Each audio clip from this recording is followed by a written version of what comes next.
Hey everyone, welcome to the second video on our Summit Family Workshop series. This video is going to talk about understanding grades. How do you read grades in Summit and Power Schools? So let's take a look. So students' grades are made up of three categories. We have the 70% projects, the 21% power focuses, the 9% additional focuses, and then we also have 0% challenge focuses. Now, those don't affect students' grades, but they're oftentimes required for honors credit in certain classes. So let's dive into each of these and talk about how they work. So for this video, we're going to primarily be focusing on the projects. So when you go into Summit, you'll see a screen that looks like this. And where do we want to go? The first thing we want to check out is right here where it says progress. So if I click on that, it'll take me to this page and there's a lot going on. So let's break down what each of these things are. So the first thing I want to point out is here we have this running feed of how your students' classes are going. It gives you updates about current feedback, missing assignments, successfully completed assignments. And so you can always take a look at this feed to see kind of updates as to how your students doing that day or that week. One thing I want to point out is sometimes I get concerned emails about this. It says finished 0 of 0 goals due this week. You see that again here, finished 0 of 0 goals due last week. So I'll get emails from parents and families that say, does that mean my student's done nothing? No, that's not the case. What this is referencing is if I go up here to week and click, there is a calendar option within Summit where students will click and set their goals for the week. And so when it's referencing 0 of 0 goals, it's because the student has not set any goals in Summit. A lot of students don't like this calendar because it's really clunky. They prefer, for instance, Google Calendar or using their own agenda. And so a lot of students do not use this. But that, let's go back to progress, is the reason why it says 0 of 0 goals, simply because the student didn't set goals in Summit. All right, now I want us to turn our attention here. This is where kind of a lot of the grade information is. And so for our sample student, we can see that they're off track in bio, off track in English, they have a B in Spanish, they're off track in VidPro, and they have a B in World Civilization. So these red off tracks definitely make families concerned because they don't know what they mean. There's no grade, there's no number. There is some information of 2 projects overdue, 1 power focus off area, so it gives some indication as to why it's off track, but it's hard to know what it actually means. So let's dive in to find out. Because there's a lot of information packed into these grades. So this is it zoomed up, and I'm going to click on biology, and we're going to take a closer look at that one. So if I click on biology, this is what comes up. And so we can see a breakdown of how the student is doing. This circle is about their overall grade in the course. So their overall grade in the course is a 75%. But they are off track even with that grade. And so the reason why they're off track is noted here. So we see that in projects, they have an 85% in their COG skills. So projects are graded based upon skills, and this student has a B, which is really good for second quarter. So they're doing a great job in the things that they have been scored on. But the reason why it says off track is because they are missing a project, at least one, if not more. And it looks like here it says they're missing 2 projects.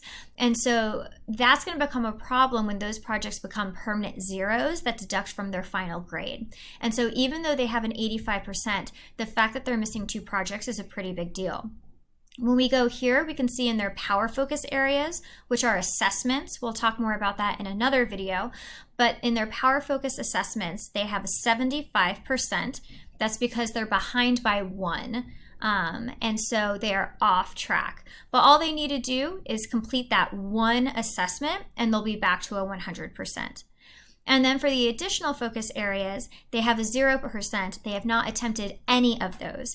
And just remember that, this zoomed in a little, that's helpful.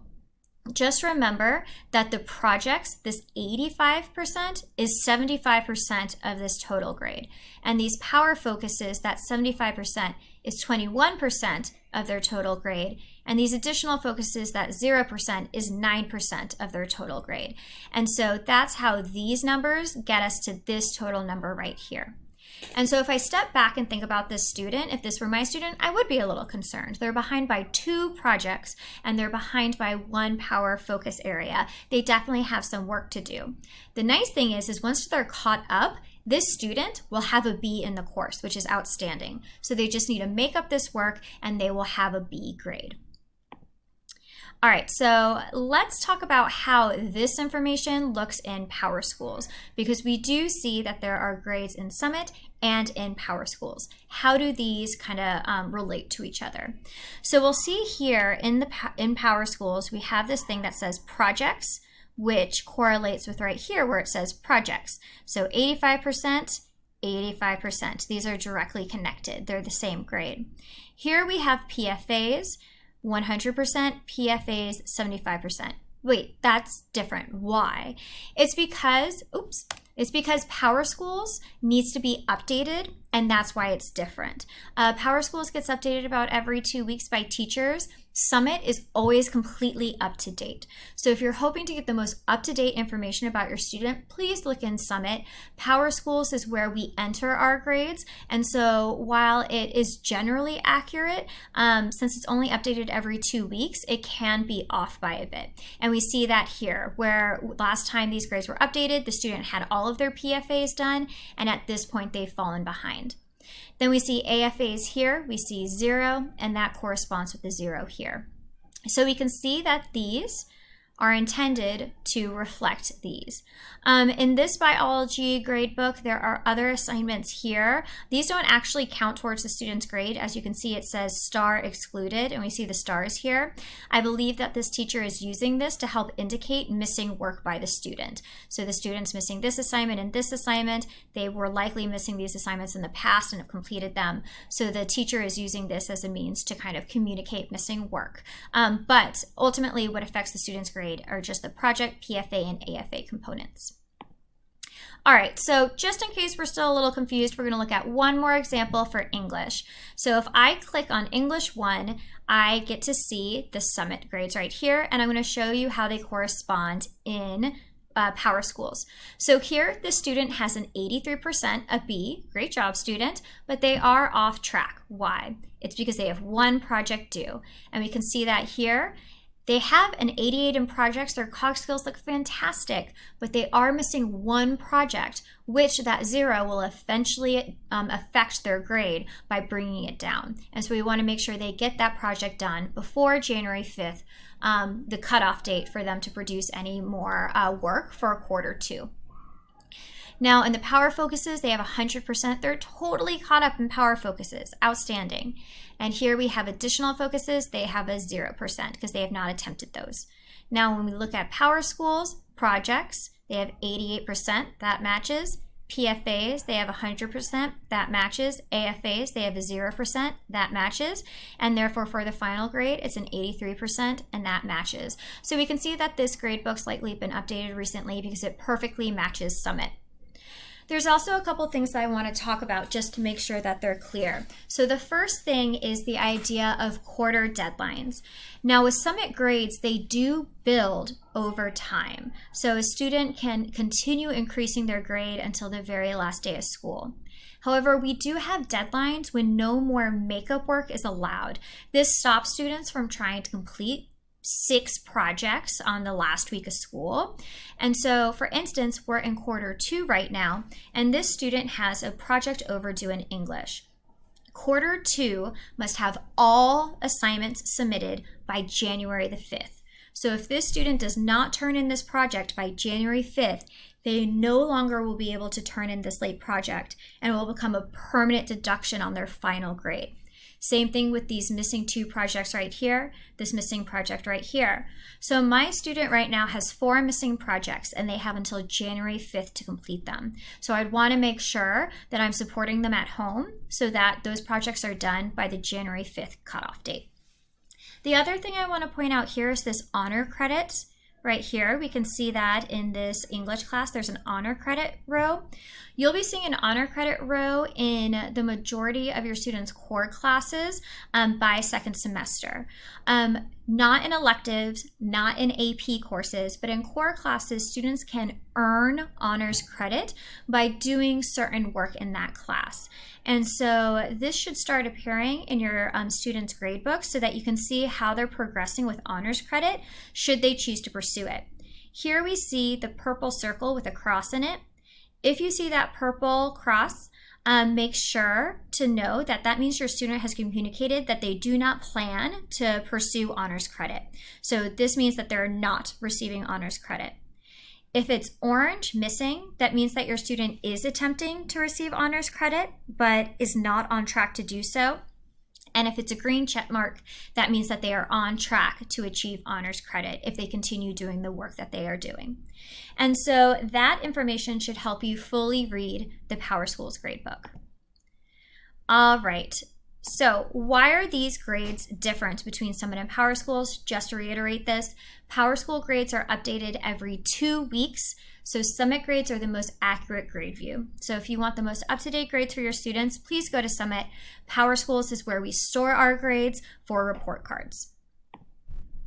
All right, just a couple more things. If you fully understand what I've said so far, great. I'm just gonna go into kind of more specific data that you can get from Summit in case you're interested. So if we go back, I click on English 1. Below what we see here, there's actually more information if you scroll down, and it looks like this. You can really get into the diagnostics for how your student is doing in each COG skill. So we can see that our student has an 88% COG skill in English. And why do they have that? The majority of their COG skills have been very high, but they have one COG skill that's low and bringing them down. And that COG skill is development. So my student received a 2 in development, and their next opportunity, they're actually currently in, it's the Are We Innocent? Lord of the Flies project. And so it's red because they're actually behind in their second opportunity to get this development COG skill. So I'd be concerned. I would say, hey, you didn't do well in development last time. You're currently working on it and it's not going well. It's red. And we can see down here all the ones that the student's done well on, 100%, 5.5, which is also 100%, 5.5, which is 100%, 5, which is a high 90. And so we see that the student's done well in all of these COG skills. And it also indicates the next opportunity they would have to increase it even further in future units. And the students not currently in these units, we know because they are blue, as opposed to this red, which indicates that they're in the unit and not doing well. If we scroll down further, we'll see more COG skills that the student has not yet been scored on. These haven't been tried yet. And we see the opportunities the student has in the future, in which units they will complete them. And we see that there are 2 COG skills for the Are We Innocent unit that the student's currently on and behind in. And so we want to make sure that they catch up in what they're behind in so that they can score well on these COG skills and increase their grade further. Okay, that was so much information. So if you have any questions, again, please go to the Q&A form, ask them to me, and I will get the answers to you. Awesome. Thank you so much for joining me for this second video. Maybe I'll see you in another one. Bye.